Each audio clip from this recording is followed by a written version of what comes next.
71-এর পরেও অস্ত্র উদ্ধার একটা বড় বিষয় ছিল, 75-এর পরেও জিয়াউর রহমানের পুরো গভর্নমেন্টের সময় অস্ত্র উদ্ধারের জন্য গভর্নমেন্ট পুরা সময় মুক্তিযুদ্ধের সময় যে অস্ত্র ছড়িয়ে ছিটিয়ে ছিল, যে অস্ত্র উদ্ধার ছিল সরকারের 1 নম্বর অগ্রাধিকার।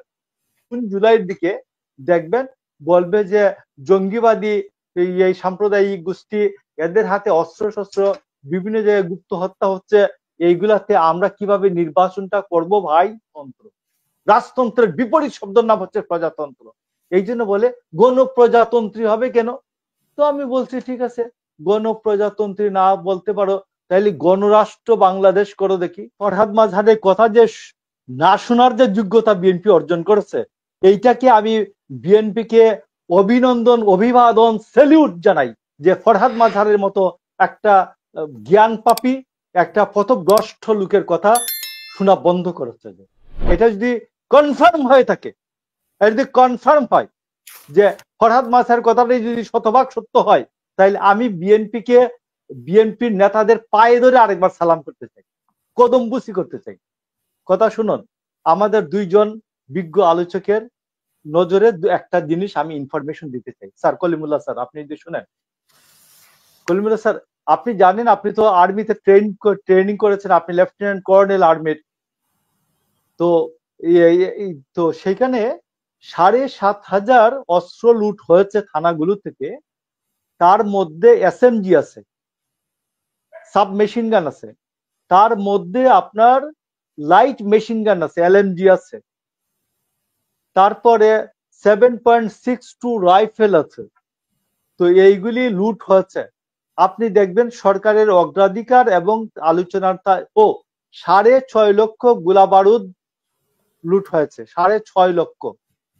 তো সরকার আপনি দেখবেন কোনো আলোচনায় আজ পর্যন্ত এই কথাটা আলোচনায় আনে না যে আমাদের এই যে অস্ত্রগুলি লুট হলো, এই যে গোলা বারুদ লুট হলো, কারা লুট করেছে? এটা বিএনপি করেছে না জামাত করেছে না অন্য কোনো গোষ্ঠী করেছে, সাম্প্রদায়িক গোষ্ঠী করেছে? এরা কারা? না কোন জঙ্গি গোষ্ঠী করেছে? এরা কারা? আপনি দেখবেন যে সরকারের আলোচনায় এই কথাটা নাই।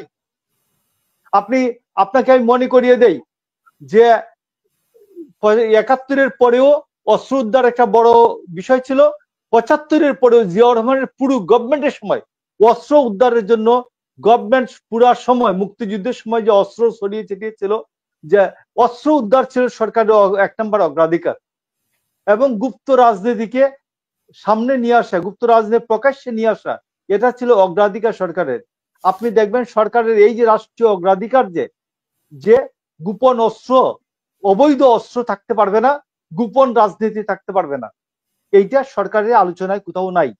বলে সংস্কার করব, স্থানীয় সরকার করব। এই যে স্যার বললেন যে স্যার নাজমুল হাসান কলিমুল্লাহ স্যার যে কখনো স্থানীয় সরকার নির্বাচন, এখন আর বলেন স্থানীয় সরকার নির্বাচনের কথা। এখন এই যে আজকেও বললো যে গণপরিষদ নির্বাচনে, গণপরিষদের এখন বলে গণপরিষদ মানে যেটা অপ্রয়োজনীয় বিতর্ক সে সামনে আনতে চায়। কিন্তু প্রয়োজনীয় বিতর্ক আমি মনে করি সরকারের 1 নম্বর এজেন্ডা হওয়া উচিত ছিল। আর্মির সাথে মিলিটারি জেনারেল ওয়াকারুজ্জামানকে আইনে হাতে পায়ে ধরে বলবে যে ভাই আপনি আমাকে একটা কম্বিং অপারেশনের ব্যবস্থা করে দেন, যে আমার মাঠে যে অবৈধ অস্ত্র আছে, এই যে 7,500 অস্ত্র আছে, যেগুলি হেভি অস্ত্র শস্ত্র, এইগুলা যে লুট হয়েছে, এইগুলা দেন। 6.5 লাখ গোলা বারুদ লুট হয়েছে, এইটি আইনা দেন। আর আওয়ামী লীগের 50,000 অস্ত্র 9 থেকে 24 পর্যন্ত 50,000 অস্ত্রের লাইসেন্স দেওয়া ছিল। এই লাইসেন্স তারা বাতিল করলেন কেন আমি জানি না, কেন বাতিল করলেন? বাতিল করে আওয়ামী লীগ একটি লাইসেন্সও, একটি অস্ত্র জমা দেয়নি আওয়ামী লীগের নেতারা। তাইলে এইখানে আরো 50,000 অস্ত্র, তাহলে 57,500 অবৈধ অস্ত্র এখন মাটি আছে। তো আপনি কোনোদিন শুনছেন কোন উপদেষ্টার মুখে যে অস্ত্র উদ্ধার আমাদের একটা অগ্রাধিকার তালিকায় আছে? নাই। তো সে আগামী জুন জুলাইয়ের দিকে দেখবেন বলবে যে জঙ্গিবাদী এই সাম্প্রদায়িক গোষ্ঠী, এদের হাতে অস্ত্র শস্ত্র, বিভিন্ন জায়গায় গুপ্ত হত্যা হচ্ছে, এইগুলাতে আমরা কিভাবে নির্বাচনটা করব ভাই? নির্বাচন করার মতো তো দেশে পরিস্থিতি নাই। আসুন ভাই, আমরা সবাই মিলে অস্ত্র উদ্ধার করি, তারপরে নির্বাচন করব। এবং নির্বাচনটা সে পিছিয়ে দেওয়ার, আমি বললাম মূল জায়গাটা যেটা, ওইটা এখনো কেউ আলোচনাই আনছেন না। কলিমুল্লাহ স্যারকে আমি বলবো আপনি একটু, স্যার আপনি নজরে আনেন, আপনি তো, আপনার তো সব জায়গায় আলোচনা আছে, কথাবার্তা আছে, কানেকশন আছে, আপনি এই জায়গাটা দেখেন। আরেকটা নতুন শব্দ শুনবেন, যে আমাদের সাওয়াল পীররা বলে যে প্রজাতন্ত্র, তাইলে রাজা তো, রাজাটা কেনা, এই প্রজাতন্ত্র নাম বাদ দিতে হবে। তো আমি কয়েকজনের জিজ্ঞেস করলাম যে আমরা না হয় 1971 সালে প্রজাতন্ত্র, আনিসুজ্জামানরা, ডক্টর আনিসুজ্জামানরা প্রজাতন্ত্র রিপাবলিকের বাংলা প্রতিশব্দ প্রতি বাংলার শব্দ করতে গিয়ে বাংলা পরিভাষা করলেন প্রজাতন্ত্র। তো ইন্ডিয়া তো আরো 77 বছর আগে 47 সালে সেটা, সে ভারতের যে ক্যালকাটায় যে যারা যারা বিশাল পণ্ডিতরা ছিলেন, এরাও তো রিপাবলিকের অর্থ প্রজাতন্ত্রই করেছেন, ইন্ডিয়ান প্রজাতন্ত্র দিবস শুনে।